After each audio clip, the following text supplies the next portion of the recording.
Noticias. Iba camino a comprar a un servicentro y fue abordado por 5 encapuchados que le apuntaron con armas de fuego. La víctima relata que el más violento del grupo de delincuentes era un menor de tan solo 14 años, el que después de una cinematográfica persecución logró ser detenido por la policía.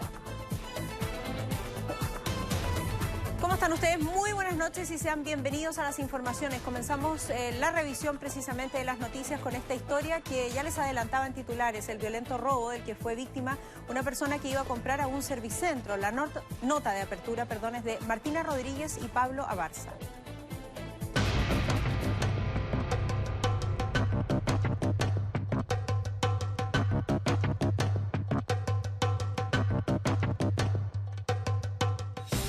Mascarillas, encapuchados y siempre apuntando con un arma de fuego. Esa fue la forma de actuar de estos 5 delincuentes en un servicentro de la comuna de Ñuñoa. Corriendo hasta la caja registradora, estos delincuentes tomaban todo lo que estuviera a su paso. Dinero en efectivo, cigarros y hasta bebidas isotónicas fueron parte del botín. Por cerca de 2 minutos, atemorizaron a los funcionarios de la bomba. Pero cuando los delincuentes estaban a punto de escapar, uno de los clientes aparecería en la mira de los ladrones. Y me hace entrar. Yo que tenía la llave en las manos, me quita la llave de la mano, me hacen entrar, me pegan un cachazo con la pistola y luego se van. Golpeado y amenazado, Francisco quedó aturdido en el piso. Fue en ese momento que un equipo de seguridad municipal de Ñuñoa apareció. Y digo, voy con usted para reconocer el auto. A la altura más o menos de los Vespucio con los Aliaga, encontramos el auto. Persecución que se extendió por cerca de 4 kilómetros. El guardia municipal lo tenía en la mira. Un choque bastó para terminar la carrera. El vehículo municipal por alcance colisiona al vehículo que se encontraba sustraído y es donde estos sujetos chocan contra una barrera de contención del lugar. Los delincuentes comenzaron a correr. Este menor de 14 años era seguido por uno de los guardias municipales. Huía entre los vehículos, sin embargo fue alcanzado. A la hora del asalto, el menor debía estar cumpliendo la medida cautelar de arresto domiciliario nocturno producto de otro robo. En la audiencia dicho antecedente fue expuesto, lo que le jugó en contra. Ahora este menor quedó internado en un centro del Sename hasta que la justicia dicte lo contrario. En otras informaciones, la exsecretaria ejecutiva del Consejo Nacional de la Infancia, Estela Ortiz, recibió más de 31 millones de pesos en viáticos por viajes internacionales entre los años 2014 y 2018. Ahora Noticias accedió hoy en exclusiva a documentos oficiales que dan cuenta de que el organismo en total gastó más de 77 millones de pesos en este ítem. Veamos los detalles en la nota de Maribel Retamal. Nuevamente el Consejo Nacional de la Infancia y Estela Ortiz, exsecretaria ejecutiva del organismo y amiga de la presidenta Michelle Bachelet, está en el centro de la polémica. Ahora Noticias tuvo acceso en exclusiva a documentos oficiales que dan cuenta de que la educadora de párvulos recibió más de 31 millones de pesos por concepto de viáticos por viajes internacionales cuando estaba a la cabeza del organismo creado por la exmandataria en marzo de 2014. Algunos de los destinos: Suiza, México, Estados Unidos, Francia, Italia, Suiza, Reino Unido, Panamá y Argentina. Gastos que para algunos son excesivos y no se justifican para el Consejo Nacional de la Infancia. Sorprende muchísimo cómo una persona cercana a la expresidenta Michelle Bachelet haya incurrido en un gasto que no se entiende. Lo que uno hubiese esperado de ella es austeridad, es sobriedad, es un manejo muy minucioso de los recursos. Los documentos también constatan que CONAIN pagó más de 77 millones de pesos en total en viáticos por viajes internacionales a los integrantes del organismo en el periodo 2014-2018. Con papeles en mano, parlamentarios de Renovación Nacional recurrirán a Contraloría para que el organismo se pronuncie sobre estos gastos y apuntan sus miradas a Estela Ortiz. Ella es responsable de todas las platas gastadas en el Consejo, no solamente lo que ella gastó y lo que ella viajó. Aquí hubo un gasto demasiado desorbitado en viajes que a mi juicio creo que es importante el pronunciamiento de la Contraloría al respecto, y de haber irregularidades nosotros nos vamos a querellar contra quienes resulten responsables. Consultada sobre esta información, Estela Ortiz declinó realizar declaraciones. Será nuevamente Contraloría quien fije una postura. Ya lo hizo con respecto a la remuneración de Ortiz, concluyendo que la ex secretaria ejecutiva del organismo recibió más de 3 millones de pesos mensuales de lo que correspondía a su rango. Bien, todos los detalles de esta historia periodística los pueden encontrar ustedes en nuestro sitio web www.ahoranoticias.cl, tal como aparece allí en pantalla. En otros temas, ex agente de la DINA y ex secretaria personal de Manuel Contreras, un currículum muy complejo. Adriana Rivas, de hecho, fue detenida en Australia luego de llevar más de una década prófuga de la justicia chilena. Andrés Ramírez nos va a contar la historia de esta mujer que en varias entrevistas justificó la tortura y defendió sin ningún pero a su ex jefe. Yo te voy a decir una cosa, mis mejores años de vida, de juventud, fueron los que viví en la DINA. Secretaria personal de Manuel Contreras y también ex agente de esa misma DINA que la hizo tan feliz. Adriana Rivas estaba prófuga, viviendo en Australia a 13.000 kilómetros de Chile, donde la justicia la requiere por su presunta participación en 7 secuestros calificados entre los años 74 y 77, cuando la DINA hizo todo lo posible por acabar con la cúpula del Partido Comunista. Este martes hubo novedades sobre su paradero. Ha confirmado la información de que Adriana Elcira Rivas González fue arrestada el día de hoy en horas de la madrugada chilena. Es segunda vez que detienen a la ex secretaria de Contreras. Antes fue en Chile el 2007 cuando precisamente viajó desde Australia por motivos familiares. Se bajó del avión y la arrestaron de inmediato, pero luego solo quedó con libertad condicional y arraigo nacional. Eso le permitió escapar. Se fue a Australia de vuelta y allá dio hasta entrevistas a la televisión local. Ahí dejó bien claras sus convicciones. La tortura existió desde que yo tengo uso de razón en Chile. Todo el mundo sabía que tenían que hacer eso y quebrar a la gente de alguna manera, porque los comunistas son cerrados. ¿Para qué estamos con cosas? Era necesario.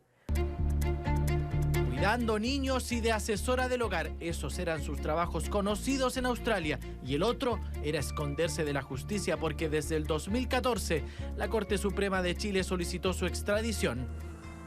Todas las familias tienen al menos un secreto. Y la mía no es la excepción. Lisette Orozco es sobrina de Adriana y cuando supo que su tía fue agente de la DINA, decidió retratar esa historia oculta en un documental. Se llama El Pacto de Adriana, premiado en varios festivales internacionales. Ahí la joven cineasta mostró y dejó en evidencia esa vida que su tía ocultaba. En Colombia, donde vive ahora, Lisette se enteró de la detención de la Chani. Que mi familia esté bien, espero que no lo estén pasando tan mal, que eso es lo que me duele. Pero también espero que exista justicia. Y creo que si yo hice un trabajo con respecto a estos secretos de mi familia, que son los secretos de mi país, es porque tenía un deber moral. La tía Chani, Adriana Rivas, la fiel defensora de Manuel Contreras, ahora espera que la justicia australiana decida sobre su extradición a Chile. No hay plazos para eso, aunque las familias de las víctimas la quieren aquí cuanto antes.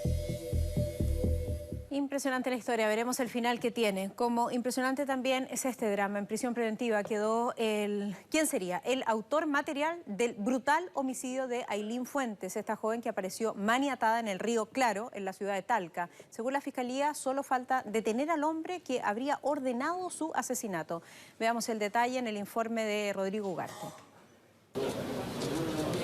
Este es Segundo Rosales Quesada, alias El Chundo, sindicado como autor material del homicidio de la joven Aylin Fuentes, un crimen que por su violencia aún conmueve a la región del Maule. Pese a que la Fiscalía asegura tener pruebas concretas, el detenido negó su participación directa en el asesinato, aunque sí reconoció ser cómplice del crimen por encargo ocurrido la noche de Navidad. ¿De arrepentimiento de haber asesinado brutalmente a una niña?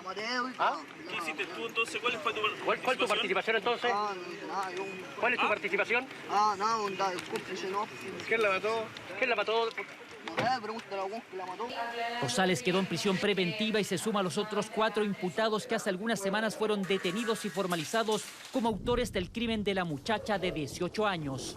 Lo importante es que ya no está en la calle. Ahora nos queda atrapar el que falta. La idea es que sea lo antes posible. Queremos que estas personas reciban la pena máxima y una pena ejemplificadora para que esto no vuelva a suceder. Aylin Fuentes fue maniatada de pies y manos, golpeada y asfixiada hasta morir para luego ser lanzada al cauce del río Claro por orden de un microtraficante de Talca. Un hecho que da cuenta de la brutalidad con la que actúan estas redes. Presumiblemente una deuda de 60.000 pesos que Aylin se negaba a pagar motivó su sentencia. Los 5 detenidos, todos jóvenes de entre 17 y 19 años, eran soldados de la banda liderada por el prófugo, cuya identidad no ha sido revelada, pero de quien se dice la policía estaría muy cerca de capturar. Los imputados tienen desplazamientos, tienen protección, tienen grupos de gente que les dan cobertura y frente a esa situación lo que está es la inteligencia policial, las actuaciones policiales, pero tengan ustedes la más plena certeza. El imputado que resta por ser ubicado va a ser también habido por la policía.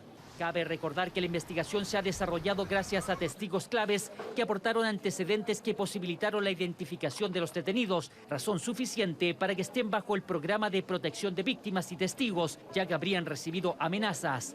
La PDI no quiso entregar antecedentes sobre este hecho que suma dramatismo a este macabro homicidio por encargo.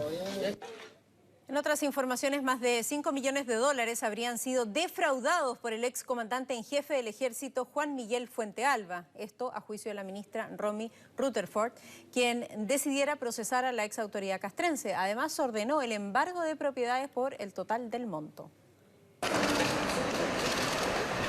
Así fue su llegada a la 4ª jornada de declaraciones ante la ministra de la Corte Marcial, Romy Rutherford, quien indaga el fraude al interior del ejército. 4ª declaración y última como investigado en la causa. Este martes su condición procesal cambió.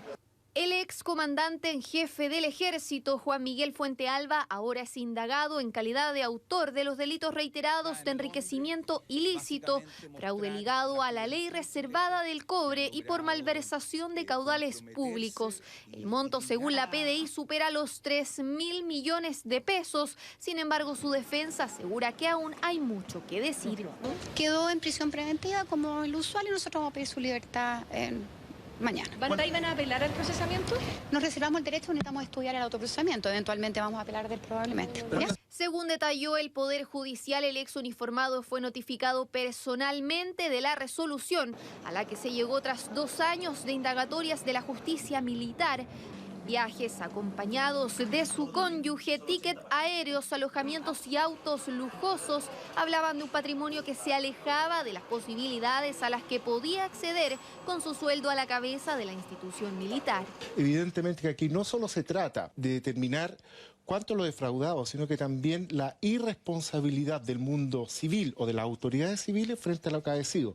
La ministra ordenó también el embargo por el monto defraudado. De esta manera, Fuentealba se convierte en el 3er excomandante en jefe del ejército en ser procesado por la justicia luego de Augusto Pinochet y Juan Emilio Cheire.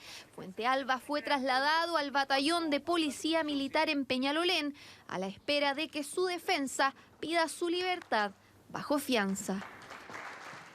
La Armada y la Municipalidad de Zapallar fiscalizaron hoy varias casas del borde costero que llenan sus piscinas con agua de mar sin contar con las concesiones marítimas necesarias que exige la ley. Vecinos que hicieron la denuncia temían además que estuvieran vertiendo aguas servidas a la playa. Veamos. ¿Quién no querría en medio del paisaje, la brisa marina, los roqueríos y el sonido de las olas disfrutar además de una piscina como esta? Casi todas las casas del borde costero en Zapallar cuentan con una, pero lo que ha llamado la atención y ha sido denunciado por vecinos son estas tuberías que emergen de pronto en el entorno y que llevan claramente agua del mar hasta las piletas. ¿Llenan la piscina con agua de mar? Sí. ¿Desde hace tiempo? Yo hace como 10 años que estoy acá. ¿Y siempre lo han llenado con agua de mar? Nada sorprendente en el sector, al parecer. La extracción de agua de mar para llenar piscinas particulares viene desde hace tiempo, pero ahora comenzó a llamar la atención. Bueno, el mar es público, no debería por qué ellos como privados extraer el agua del mar, porque al final no están pagando como todos los chilenos que pagamos el agua. Ante las crecientes denuncias, la Autoridad Marítima y el municipio de Zapallar iniciaron una inspección y comprobaron la existencia de más tuberías con las que los dueños de estas casas se ahorrarían una buena suma en agua potable. ¿Está de sobra? ¿O falta agua en el mar? No es que falte, ese no es el punto, solo que no llegar y extraer agua salada por más que esté al alcance de la mano. Lo que pasa es que para todo eso primero hay que hacer los estudios de cómo lo vamos a hacer y en base a eso se determina si es con cobro o no es con cobro, si necesita concesión marítima o no necesita concesión marítima. Tenemos que ir viendo cómo van a funcionar, si es que van a funcionar esas piscinas y cuáles son los permisos que van a necesitar. Todo en veremos. Para instalar tuberías desde una casa particular hasta el mar, pasando por la playa, que es un bien público, hay que pagar una concesión marítima, un permiso que puede costar varios millones de pesos. Algo que cuenta Claudia Echenique hace décadas, cuando las casas fueron construidas, no fue necesario. Pero es una piscina que existe hace 40 años, que la hizo mi papá. Siempre la han llenado con agua de mar y dura más o menos 10 días, después se vacía porque hace un poquito plancton. Por eso mira incrédula tanta inspección. Hace 50 años nada de esto existía. Imagínense, ahora vienen las polémicas por la cosa ecológica, tienen toda la razón de proteger la naturaleza, en fin.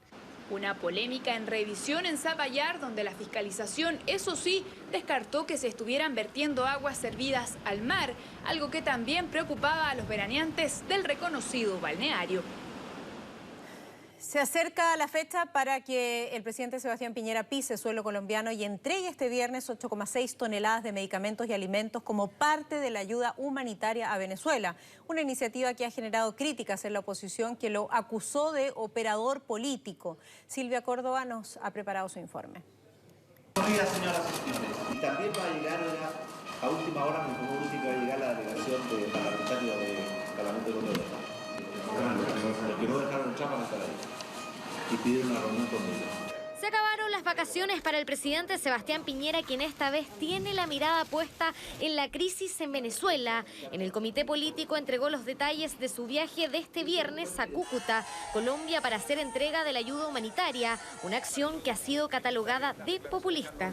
Es nuestro compromiso y defensa, sin reconocer límites ni fronteras. Y quiero decir que otros presidentes latinoamericanos también van a estar en Cúcuta el próximo viernes para demostrar con hechos concretos nuestro compromiso y nuestra solidaridad con el pueblo venezolano y con principios básicos como la libertad, la democracia y el respeto a los derechos humanos. Mientras, a pasos de la moneda, dirigentes de la ex Concertación anunciaban la firma de 16 figuras políticas en contra de este viaje, ex cancilleres, embajadores y la propia ex jefa de gabinete de Michelle Bachelet adherían a esta carta. Advierten que esta ayuda a Venezuela es solo reflejo de una operación política. Eso sí no se ha hecho nunca, ni desde la derecha, ni desde la izquierda, ni desde el centro. Se ha usado nunca la política exterior para fines de política interna. Un despropósito completo que se conversó hace una semana atrás en la reunión del presidente Duque con el presidente Trump.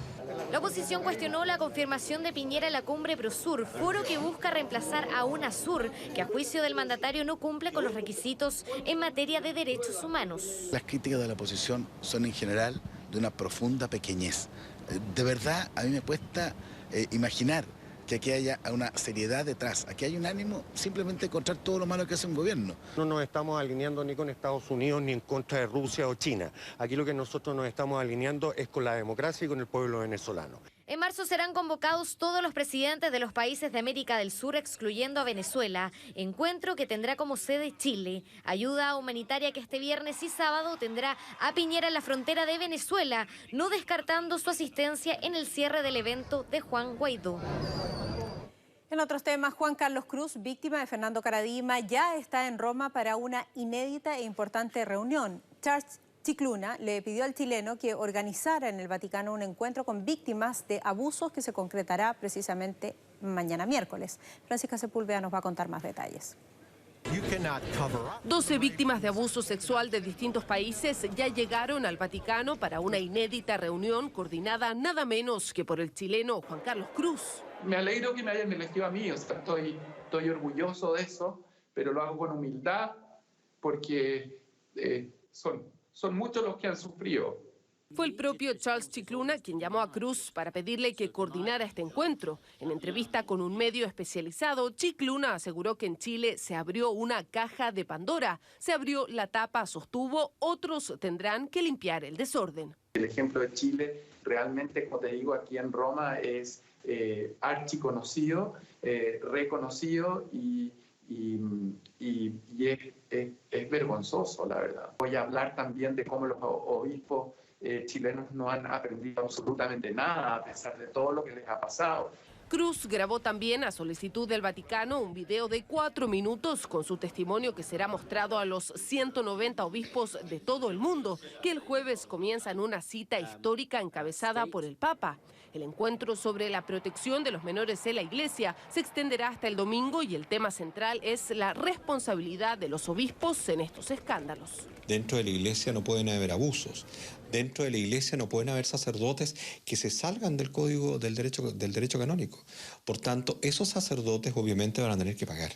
En representación de los obispos chilenos, ya viajó a Europa Fernando Ramos, administrador apostólico de Rancagua. No, aquí no viene a aportar absolutamente nada. Viene a oír y ojalá a implementar. En paralelo, en Chile, el Juzgado de Garantía de La Serena determinó que será la justicia antigua la que investigará las denuncias contra Francisco José Cox, acusado de abuso sexual contra menores de edad. Feliz de que esto va a seguir adelante y seguimos en esta lucha. Por supuesto queremos que él concurra a declarar como lo tendría que hacer cualquier imputado. Cox regresó después de 17 años de ausencia la semana pasada a Chile para enfrentar a la justicia por delitos que habrían ocurrido a mediados de la década de los 80. Esto es muy triste, un trágico incendio. Fue el que se registró esta mañana en la comuna de La Cisterna. Un padre y 2 de sus hijos murieron luego que las llamas consumieran por completo esta casa donde vivían. Según bomberos, las víctimas habrían quedado atrapadas en el segundo piso de la vivienda. Daniela Valdés y Catalina Miranda nos entregan su informe. Este era el panorama con el que se encontró el Cuerpo de Bomberos Metropolitano Sur al llegar hasta una emergencia desatada la mañana de este martes en la comuna de La Cisterna.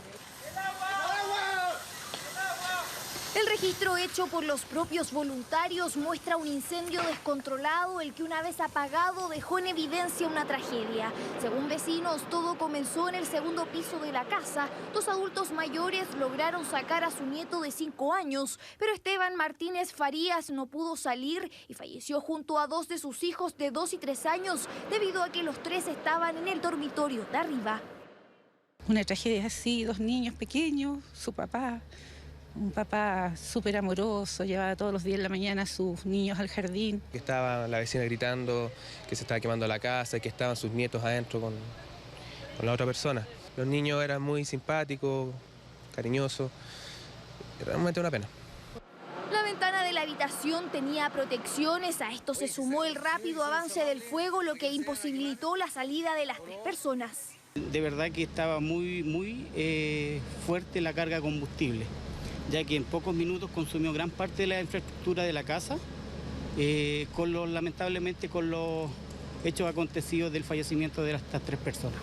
Bomberos trabajó para extinguir las llamas y en la acción uno de ellos resultó lesionado, luego de que intentara subir al segundo piso de la casa. La escalera se desprendió, lo que provocó que este cayera sobre las llamas, resultando con leves quemaduras en su espalda. Fue sumamente complicado, como les digo, de manera primaria llega Carabineros, fue muy terrible, nosotros lamentamos esta situación. Se trataron de hacer todos los esfuerzos posibles para tratar de rescatar a estas personas, pero fue imposible. El fuego habría empezado por una colilla de cigarro mal apagada que habría alcanzado una cortina, terminando así en el trágico final para esta familia. Hablando de útiles escolares, por lo menos un 17% de los apoderados va a realizar este año las compras escolares por Internet. El número va en franco aumento y por eso varias pymes se han digitalizado para responder a esta nueva demanda. En tanto, en Maipú ya hay un colegio que inició las clases. Catalina Muñoz nos va a contar. Buenos días, saludo medio descoordinado, pero intentando darle energía. Mal que mal, es el primero del año, los primeros de la temporada escolar. Igual da lata así, llegar así en medio de las vacaciones, pero para ver a los amigos se puede todo. Vacaciones terminadas para los alumnos de este colegio de Maipú, encargados de dar por iniciada la temporada escolar 2019, una que para sus padres lo más probable empezó hace algunas semanas con la compra de los útiles, pero para la gran mayoría recién ahora está comenzando. Caos por todos lados y más de una cara larga por tener que hacer filas para comprar. ¿Cómo saltarse este paso? 5 packs de básica, 3 de parvulario y para media 7. Así es simple. ¿Qué otro? Arme la lista por usted.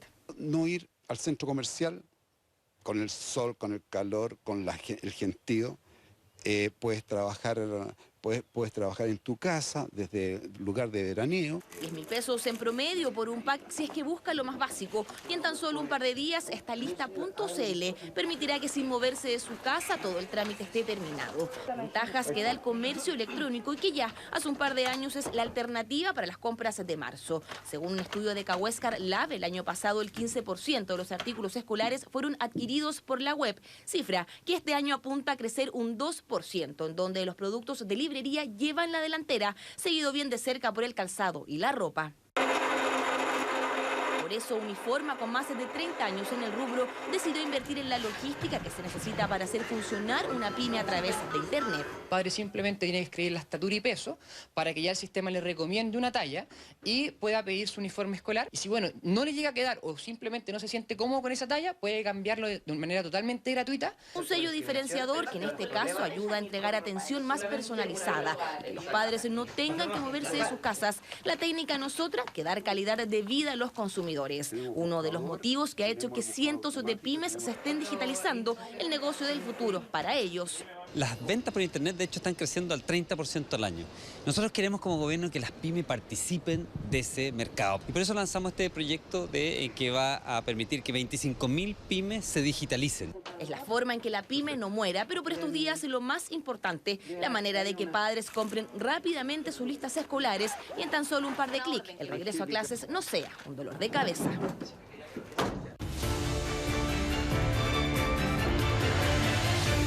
Ahora reportajes. Bueno, hoy se cumplen 70 años de la creación de la Brigada de Homicidios de la PDI. Son más de 2.600 los crímenes que ha resuelto esta unidad en la última década. Junto a ellos repasamos 3 casos policiales emblemáticos en la historia de nuestro país donde nos revelaron secretos y también detalles de cómo lograron aclararlos y encontrar a los respectivos asesinos. María del Pilar Pérez López. Para mí el crimen perfecto no existe.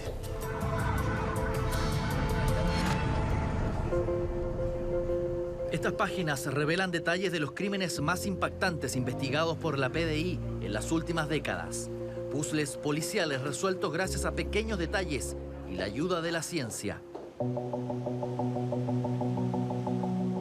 Recuerdo que ese día era un día domingo de marzo del 2016, donde se comunica el fiscal de turno señalando que una persona, trabajador del río Mapocho, de las compuertas, encontró unas bolsas, las que en su interior contenían extremidades superiores e inferiores de una persona.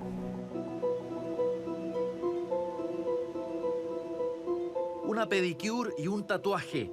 Esas eran las únicas pistas que manejaba la policía para resolver el caso de una mujer descuartizada y arrojada al río Mapocho. Los detectives difundieron estas imágenes a través de los noticiarios y fue cosa de horas para tener los primeros resultados. Se recibió otro llamado telefónico al 134 de un ciudadano colombiano, el que señalaba ser miembro de un grupo de Facebook de colombianos, pero era un grupo cerrado, donde él decía que una persona apodada Mallita del Sol había escrito en este grupo que ella había hecho el diseño de uñas. Gracias a ese dato se identificó a la víctima, Juliana Acevedo, de nacionalidad colombiana. De inmediato las sospechas se centraron en su novio, y todo por un pequeño detalle. Bueno, en la escena del crimen se encontró una bolsa plástica que traía muchas cosas en su interior. Y una de ellas era un pelo muy pequeño. Este pelo tenía una cantidad de ADN suficiente para tener una huella genética. Y una vez comparada con la del imputado, se pudo establecer que había coincidencia en ella. Nos quedamos ahí viendo las cámaras de seguridad, viendo a ver si podíamos ver el momento en que él bajaba con el cuerpo, algo. Y pasan aproximadamente 15 minutos y ingresa esta persona al edificio, a la conserjería. Ingresa, nosotros lo reconocimos por la foto de su pasaporte, nos acercamos a él y la persona que andaba a cargo le dice: Edwin, ¿podemos conversar? De la PDI. Y le muestra la placa. Y él se queda muy choqueado, me acuerdo estaba como pálido, y dice: yo sabía que me iban a encontrar, pero no pensé que tan rápido. Fue extraño y fue fuerte porque ella era una persona bastante intimidante de mirada. De hecho, yo en general no miro a los imputados, pero esta vez se me fue la vista y la miré y ella era muy intimidante. Tan intimidante que María del Pilar Pérez no dudó en contratar a un sicario para asesinar a su propio cuñado en el año 2008 por una herencia familiar. Pero fue el novio de su sobrina, Diego Schmidt-Hebel, quien pagó con sangre la avaricia y ambición de esta mujer. En primera instancia nosotros siempre pensamos que se trataba de un robo, digamos, con intimidación frustrado. Pero el hito que nos marca o que nos hace llegar al autor, digamos, del delito es que pudimos establecer que habían autos que se estacionaban a la misma hora que ocurre el delito. Entonces, a raíz de lo mismo, el equipo empezó, los detectives empezaron a sacar las placas patentes de los vehículos que estacionaban, y a la vez el empadronamiento estableció que esos vehículos en forma diaria, de lunes a viernes, se estacionaban en el lugar. Y pudimos llegar a la conclusión y empezamos a llamar a la gente de los vehículos por teléfono para ver si fueron testigos de los hechos, y en una de las conversaciones que mantuvimos con alguien, él señala ser testigo presencial del hecho y haber visto a la persona cuando arranca y subirse a un vehículo. Y a la vez nos manifiesta de que él tiene anotada la placa patente del vehículo donde se sube el sujeto que provoca, digamos, la muerte de Diego. Gracias a este testimonio se logra identificar al asesino y más tarde la ciencia termina por completar el puzzle. Se levantaron muchas evidencias y todas tenían su importancia. Ahora, una de las más importantes era la que se levantó desde un auto, de un automóvil, que eran unos papeles que tenían manchas rojizas. Esos papeles se levantaron, se llevaron al laboratorio, donde se comprobó que las manchas rojizas correspondían a sangre humana, y esa sangre después hizo un match con la sangre de la víctima, que era Diego Schmidt-Hebel. Con estas pruebas, el sicario terminó confesando que María del Pilar Pérez le ofreció $1 millón por cometer el crimen, y así finalmente cayó la quintrala. María del Pilar Pérez López. Yo diría que con los años de experiencia que tengo, yo llevo voy a cumplir 20 años en el área de homicidio, y hasta el día de hoy no hay ningún crimen perfecto. Como Brigada de Homicidios nos consideramos un referente en Latinoamérica en investigación criminal.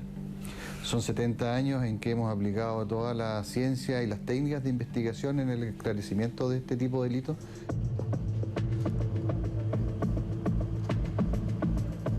Y en el siguiente caso, esas técnicas científicas fueron claves para llegar a la verdad.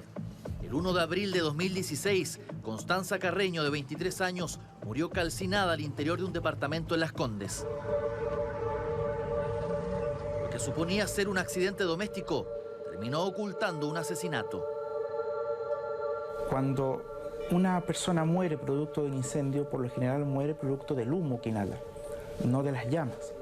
Por lo mismo queda en una posición más bien extraña, una posición de defensa, ocultándose el rostro, tratando de abrir una puerta, en una posición giropectoral, cubriéndose el cuerpo completo. Pero en el caso de ella no era así. A pesar de que tenía grandes quemaduras, tenía una posición extendida, estaba dorsal, no era común.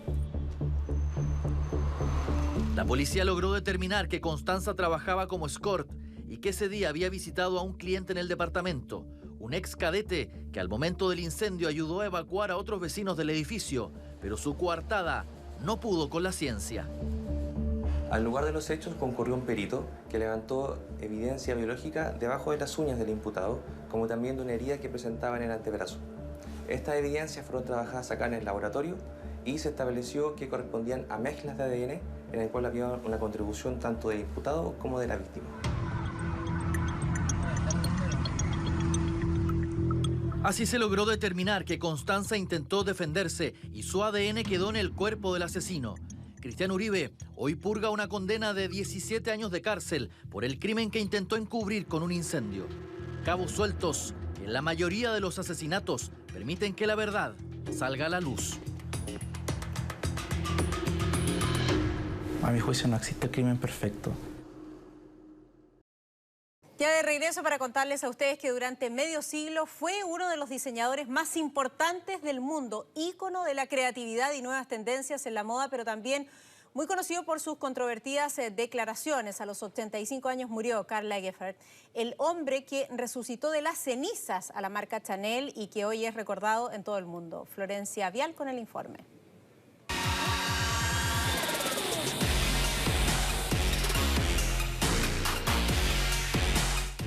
Karl Lagerfeld representa creación, libertad, representa una era.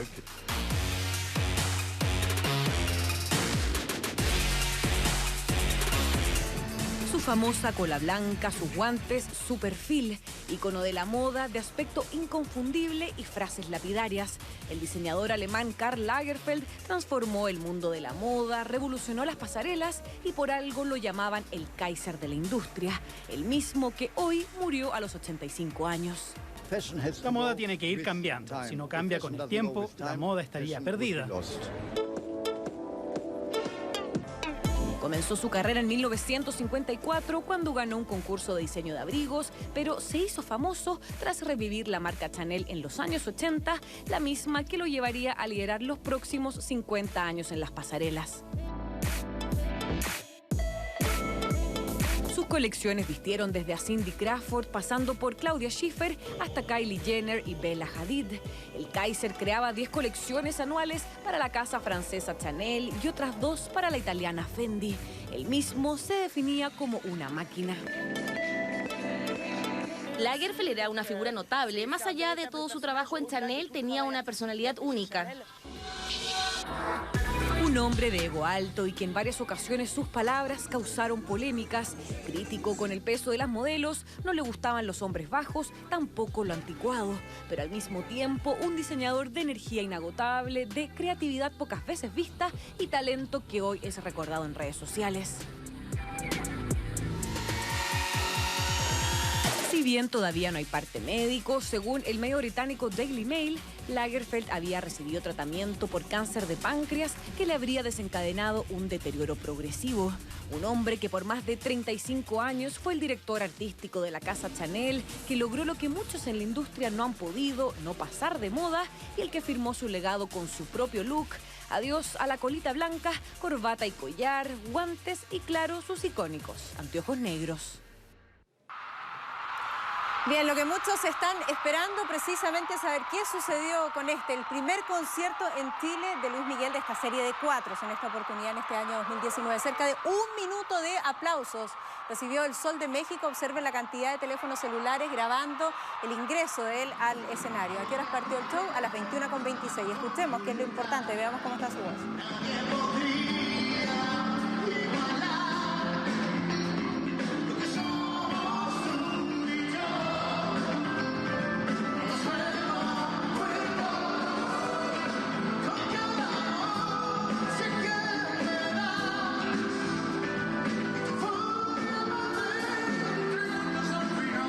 Poco lo que se puede grabar al inicio del concierto, pero nuestro periodista que está allá, Mauricio Buentenado, dice que comenzó con un show muy enérgico, con gran vitalidad y con una tremenda voz absolutamente imborrable en el Sol de México, así es que aplausos para él.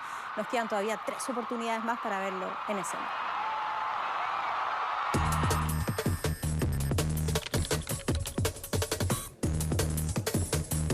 Mucha atención a este dato útil. El bono de protección es un beneficio que entrega el gobierno a las familias más vulnerables del país y que consiste en pagos mensuales por un plazo de 2 años. Si quiere conocer los requisitos y el monto que se entrega, este año lo puede revisar en ahoranoticias.cl.